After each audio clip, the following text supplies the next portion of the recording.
Hello అండి. ఈ curry చూస్తేనే నోరు ఊరిపోతుంది కదా! సో, ఈ రెసిపీ మీకు కావాలంటే వీడియో కంప్లీట్‌గా చూడండి. బ్యాచిలర్స్ అయినా, వంట రాని వాళ్ళైనా వితిన్ 20 మినిట్స్‌లో ఈ రెసిపీని మీరు ప్రిపేర్ చేసుకోవచ్చు. అండ్ 20 మినిట్స్‌లోనే మీరు ఈ టేస్టీ మసాలా మటన్ కర్రీ అనేది టేస్ట్ చేయొచ్చనమాట. So, let's get into the video.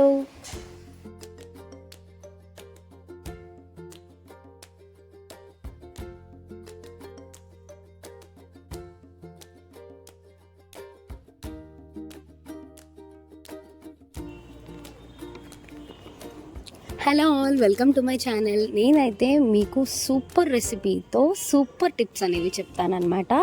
ప్రతి టిప్ని జాగ్రత్తగా ఫాలో అవ్వండి. వీడియో చివరి వరకు చూడండి. మీరు ఎప్పుడైనా నాన్ వెజ్ వండాలి అనుకుంటే దానికి మంచి ఫ్లేవర్స్ అండ్ టేస్ట్ రావాలంటే ఖచ్చితంగా ఆవాల నూనె వాడండి. మంచి ఫ్లేవర్ ఎన్హాన్స్ అవుతుంది. ముందుగా 1 టేబుల్ స్పూన్ జీరాని ఆయిల్లో వేసి కొద్దిగా వేగిన తర్వాత 2 పెద్ద ఉల్లిపాయలని సన్నగా తరుక్కుని అదే ఆయిల్లో వేసి వేయించుకోవాలి. సో ఈ ఆనియన్స్ ఎంతవరకు వేగాలంటే గోల్డెన్ బ్రౌన్ కలర్ వచ్చే వరకు ఆనియన్స్ని వేయించండి. బాగా మాడకుండా కూడా చూసుకోండి. ఆనియన్స్ వన్స్ ఫ్రై అయిన తర్వాత మీకు ఇలా ఆయిల్ పైకి తేలుతుంది. ఇది మీకు సైన్ అనమాట నెక్స్ట్ స్టెప్కి. సో ఇందులో మీరు 1 tablespoon of ginger garlic paste వేసి దాన్ని కూడా బాగా ఫ్రై చేసి ఈ స్టెప్లో కూడా ఆయిల్ పైకి తేలే వరకు ఉంచాలి. సో ఈ జింజర్ గార్లిక్ పేస్ట్ కూడా బాగా వేగిన తర్వాత 4 పెద్ద టమాటాలు తీసుకుని వాటిని ముక్కలుగా కట్ చేసుకుని ఇందులో వేసి బాగా ఫ్రై చేయండి. సో టమాటాలు మగ్గే స్టేజ్కి నేను బాగా వాష్ చేసుకున్న 1/2 kg మటన్ని ఇందులోకి ట్రాన్స్ఫర్ చేస్తున్నాను. మీరు ఈ మటన్ని ఎలాంటి మ్యారినేషన్ చేయక్కర్లేదు. జస్ట్ అలా వాష్ చేసి పక్కన పెట్టుకుంటే చాలు. నేను మీకు చెప్పే కొలతలన్నీ 1/2 kgకి సరిపడా మాత్రమే చెప్తున్నాను. ఒకవేళ మీరు కేజీ వండుకోవాలంటే దీనికి డబల్ చేసుకుని క్వాంటిటీని వండుకోవడమే.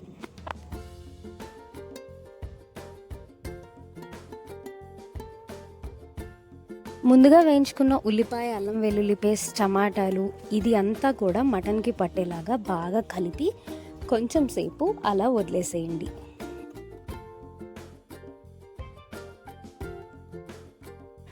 ఇప్పుడు ఫ్లేమ్ని హైలో పెట్టుకుని మటన్కి ఈ మసాలా మిశ్రమం అంతా బాగా పట్టేలాగా మళ్ళీ ఒకసారి కలపండి.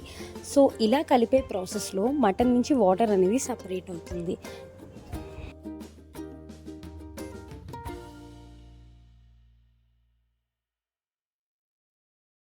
ప్రెజెంట్ మీరు చూసే ఈ వాటర్ అంతా కూడా మటన్ నుంచి రిలీజ్ అయ్యేదన్నమాట.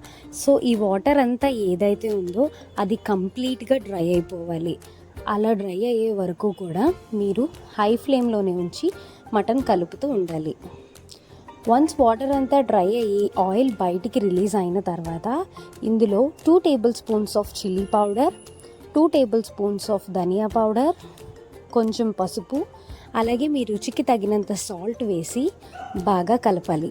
వన్స్ అది మళ్ళీ కలిపిన తర్వాత 1 tablespoon of garam masala లాస్ట్లో యాడ్ చేసుకుని దీన్ని బాగా ఫ్రై చేసుకోవాలి.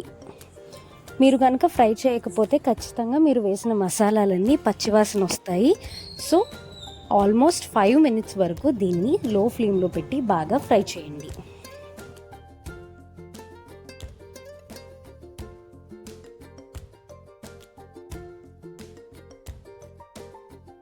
పర్ఫెక్ట్లీ ఫ్రై అయిన మటన్ అయితే ఇలా ఉంటుంది. వన్స్ బాగా ఫ్రై అయిన తర్వాత 2 స్మాల్ కప్స్ ఆఫ్ వాటర్ని ఇందులో యాడ్ చేసుకుని దాన్ని కూడా బాగా కలపండి. అంచులకి అంటుకున్నది కూడా ఒకసారి గీకి కలపడం వల్ల మటన్ ఎక్కడా కూడా మాడిపోయిన ఫ్లేవర్స్ అనేవి రాకుండా ఉంటాయి. ఈ ఫేజ్లో నేనైతే జీడిపప్పు యాడ్ చేసుకున్నాను. ఒకవేళ మీకు జీడిపప్పు యాడ్ చేసుకోవడం ఇష్టం లేకపోతే మీరు దాన్ని స్కిప్ చేయొచ్చు. పెట్టుకుని 4 విజిల్స్ లో ఫ్లేమ్లో వచ్చే వరకు వెయిట్ చేయండి. మీరు తీసుకున్న మటన్ లేతదైతే కనుక లో ఫ్లేమ్లో 4 విజిల్స్ సరిపోతాయి. ఒకవేళ ముదరగా ఉంటే 6 to 7 విజిల్స్ వరకు వేయించుకోండి. వన్స్ ఇలా అయిపోయిన తర్వాత 10 నిమిషాలు ఆగి మీరు కుక్కర్ మూత తీసినట్లయితే మీకు ఇది రెడీ అయిపోతుంది. మీరు ఒకవేళ కుక్కర్లో కాకుండా నార్మల్ పాత్రలో చేసినట్లయితే కనుక ఖచ్చితంగా మీకు ఇది 40 to 45 మినిట్స్ అనేది పడుతుంది. ఖచ్చితంగా ఈ రెసిపీ ఎలా ఉందనేది మీరు కామెంట్ సెక్షన్లో నాకు తెలియచేయండి.